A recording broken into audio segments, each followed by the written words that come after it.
C'est avec un agenda extrêmement chargé que Madame Penuel Nsamba a amorcé la journée du vendredi 18 juin à Goma. Sa visite s'étant étalée sur l'assistance des sinistrés de la récente éruption volcanique du Nyiragongo, Madame s'est rendue à l'Observatoire volcanologique de Goma pour un entretien avec les spécialistes. Je suis déjà à Goma et précisément à l'OVG, à l'Observatoire volcanologique de Goma. Avoir juste un peu des informations sur le volcan lui-même.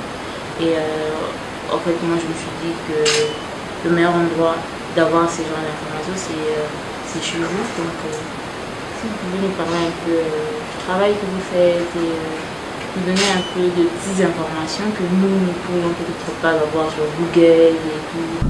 Dans leurs échanges avec les directeurs, celui-ci est revenu sur les difficultés d'ordre logistique et celles liées aux différentes recherches auxquelles ils font face en cette période de crise. Un paquet qui est alloué à la recherche, mais le paquet qui est alloué à la recherche dans nos États en développement est toujours fait. Et donc, je veux dire, c'est un domaine qui a toujours été oublié. Et donc, si on essaie même de voir au niveau de l'Assemblée nationale quelle enveloppe est allouée à la recherche, c'est toujours fait. On était presque déjà oublié. Et ça, c'est pour cela que même les dégâts ont toujours été très, très énormes. Parce que plus on s'éloigne, et la population oublie, l'État aussi oublie, les appuis internationaux oublient, et donc on arrive à un moment où il y a presque plus de soutien.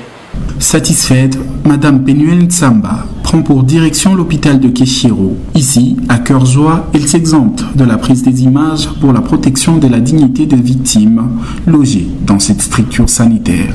Nous filmons à l'extérieur parce que c'est vraiment pas correct de filmer des personnes qui sont dans des situations vulnérables. Ce n'est pas pour cela qu'on est venu. On peut aider sans pour autant exposer des gens qui sont dans des situations pas trop bien en ce moment, mais nous voudrions quand même vous montrer là où nous sommes et passer un peu la communication de ce que nous sommes venus faire. Donc ici particulièrement, on est venu voir des personnes qui sont dans les besoins d'avoir des factures payées pour qu'ils soient libérés de l'hôpital. Donc c'est un peu ça le but d'être ici.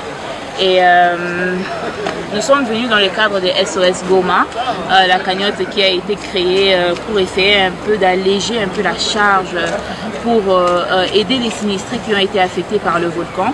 Et parmi les activités que nous sommes en train de faire, c'est de visiter des personnes qui sont dans des hôpitaux qui sont en besoin. Cette visite à l'hôpital de Keshiro est sanctionnée par un établissement de toutes les factures des maladies internées à cause des dégâts liés à l'éruption volcanique en vue d'une mise en œuvre de leur prochaine assistance. Pour donc marier l'utile à l'agréable, cap vers l'hôpital Sebeka Ndosho où est internée une personne victime de tremblements de terre sur laquelle un mur s'était écroulé. Ces factures, étalées à plus de 5 500 $ américains, Penuel Nsamba en fait une urgente préoccupation. Que Dieu bénisse Penuel Nsamba, voilà le maître mot de la victime confrontée à la douleur dans son lit d'hôpital. Merci pour votre assistance. Les femmes qui ont accouché pendant cette période de crise ne sont pas épargnées. Ainsi, il a fallu se rendre à l'hôpital de référence du Nord Kivu pour palper de bout de bois les réalités qui s'y observent. Leurs enfants venus au monde assurent l'influence congolaise. Pour clôturer, l'hôpital Sebeka Virunga a été soumis au même exercice. Les maladies internées ont reçu une main de secours de Madame. Ainsi s'est achevée la journée de Madame Penuel Nsamba qui démontre que nul n'est pauvre pour ne rien donner à son frère en besoin.